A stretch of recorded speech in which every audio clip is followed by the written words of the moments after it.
Hello, ladies and gentlemen, and welcome back to Common Sense Crypto channel. As with you always, this is Rich doing another video today on XRP. So I hope you're all having a wonderful day today wherever you are in this great world. We're going to talk about XRP. In this video, I'm going to talk about a couple different things. So let's take a look. Sam Bankman-Fried says opening the FTX exchange is a productive path. And Rand Neuner says, fire up the FTX exchange, issue a new FTT token, distribute the token to creditors and depositors, accrue 100% of profits to token holders. It will be the biggest exchange in the world, and users will be made more than whole. Sam Bankman-Fried says, I continue to think that this would be a productive path for parties to explore. I hope that the teams in place will do so. This screams out to me Do Kwon and Luna, how they forked Luna into Luna Classic and Luna 2.0. What are we going to get now? FTT 2.0? Sam Bankman-Fried needs to be in jail. That's what it comes down to, not coming up with plans like that. Gerard Brown and Pat Toomey said FTX collapse has caused real financial harm to consumers and effects have spilled over into other parts of the crypto industry. The American people need answers about Sam Bankman-Fried's misconduct at FTX. Some people could see Sam as a criminal. Other people see him as a victim. The people that see him as a victim most likely somehow profited off of all of this. Sam Bankman-Fried to be arrested during House testimony visit to the U.S. However, according to Brandon Perry, a former senior trial attorney for the U.S. Commodity Futures Trading Commission, he doesn't see Sam Bankman-Fried to be stepping on U.S. soil anytime soon. He further states that, I still think he will testify remotely and not in the U.S. If he walks through the door on Tuesday, I'd be surprised. I hope he does walk through the door on Tuesday. I hope they welcome him with a set of handcuffs. This guy should get at least 20 years and still owe money to all the people he ripped off. Exclusive crypto news site The Block has been secretly funded for over a year with money funneled to its CEO LLCs from Sam Bankman-Fried's Alameda Research. 3 loans total $12 million, $15 million loans went to The Block.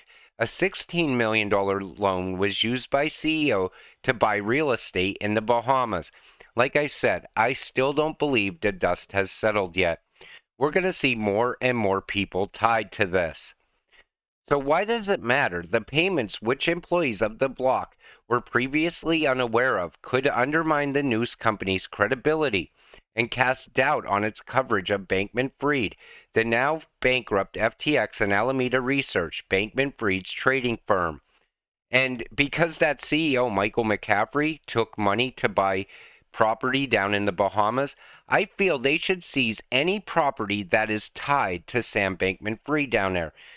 And then they should sell it and distribute it to all the people that lost money in the collapse of FTX.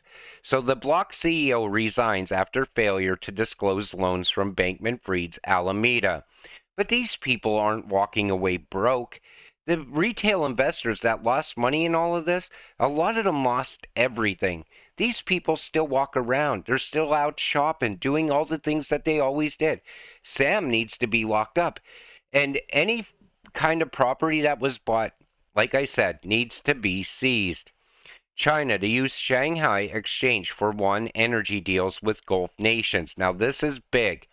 China will continue to import large quantities of crude oil from GCC countries, expand imports of liquefied natural gas, strengthen cooperation in upstream oil and gas development, engineering services, storage, transportation, and refining, and make full use of the Shanghai Petroleum and Natural Gas Exchange as a platform to carry out Yuan settlement of oil and gas trade.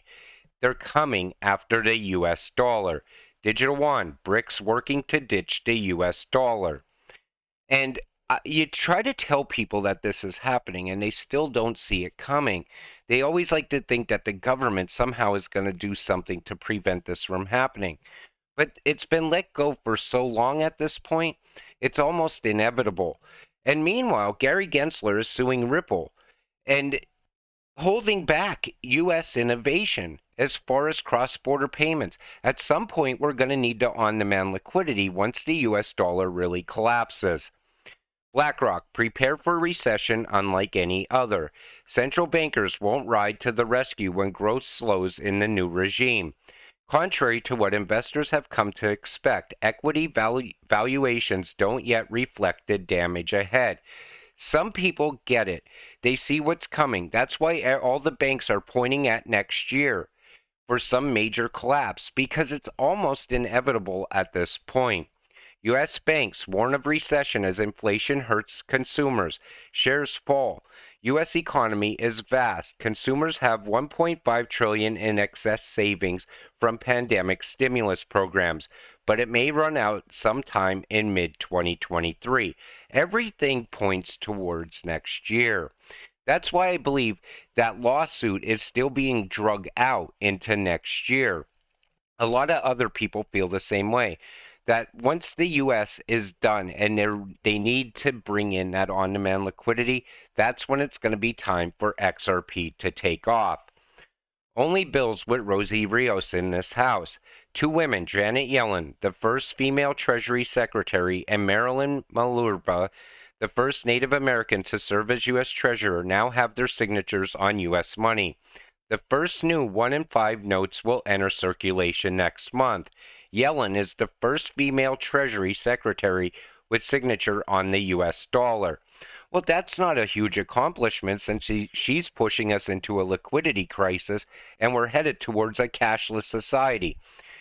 Whenever they talk about something like this, it's like a distraction. Well, maybe they are going to continue with fiat currency even when CBDCs come, which we know better now. We see what's going on in other countries, putting a limit on how much you could take out of an ATM. So you have to utilize a CBDC. This is all coming to the U.S. as well. So Ripple parties request that the court set a deadline of January 4th, 2023, by which non-parties must ask to seal any portions of summary judgment materials or else waive any objections to the court's ruling on the party sealing applications. So that looks like it's telling me that we're not going to see a settlement by Christmas, which I was really hoping for. It definitely looks like this case is going to go the distance, most likely to the end of March. I think SEC versus Ripple lawsuit ends, XRP wins, price begins to explode and cause a crypto bull run altogether. I think the market is waiting on the lawsuit. A lot of people feel that way, and I think the same thing. Once this lawsuit ends and Ripple wins this case, that could set off the next major run, because a win for Ripple is good for all of crypto. FUD, lies, and hate towards XRP and Ripple all the time. Highs, it seems. XRP community members turning on and arguing with each other. Yeah, I think we are so very close. And I see a lot of people inside the community fighting now. They're arguing over XRP too. That seemed to be one of the biggest arguments today. They're trying to say that there's another 100 billion XRP out there. Well, if that was the case, wouldn't we be able to buy XRP2 on the exchanges? I pointed that out in a video yesterday. XRP2 is not another cryptocurrency. The sound of inevitability. He's not wrong. Have you paid attention to the news? There's strength and support. Tribalism is the lack of vision. Vision enables clarity for longevity. Ripple has invested in over 60 companies across the crypto landscape and close to $500 million. Brad Garlinghouse. Ripple has done so much inside of crypto. They've done so much outside of crypto as well. Right now, Brad is fighting against the SEC for everyone. If you own any crypto, Brad's out there fighting for you. Massachusetts Senator forwards bill aimed at forcing crypto miners to report greenhouse gas emissions. And you know this is going to go state by state throughout the U.S. Other countries are going to do the same exact thing. In order to mine Bitcoin, it's not even going to be cost effective at some point. You're not going to make no money because they're pushing everything towards regulations. You're going to have to pay fees. You're going to have to buy carbon offsets. And I think Bitcoin maxis are starting to get the picture of what's coming. That's why Michael Saylor is rounding the troops and spewing FUD everywhere. Texas crypto mining boom is starting to look more like a bust. And as time goes on and regulations do come, I think they're going to point directly towards Bitcoin. They're not going to have an alternative when CBDCs come. That's just what it comes down to. That's why the EU is already talking about Bitcoin becoming irrelevant in the future. And I believe that's why everybody is pissed off that holds Bitcoin right now. I'm hoping it gets one more blow off top so these people that listen to the likes of Michael Saylor can be made whole and get away from Bitcoin. Because the future all points towards utility. We know XRP is going to be moving all the world's money. XLM is going to be out there moving the person-to-person money. QT is going to be the glue holding the new financial system together. XDC is going to be utilized inside of trade. The list goes on and on. And yet people still want to be beholden to Bitcoin. They have to actually come up with some sort of nonsense to FUD all over XRP. They have to come up with some sort of nonsense that there's going to be an alternative society to make people want to buy Bitcoin at this point. You know what you hold. You hold the future. Just remember that. Stay patient and wait. Our time is truly coming. With that said, I'm going to wrap up this video. I want to thank you all for watching. I appreciate all of you watching my videos. We'll see you in the next one. Have a great night.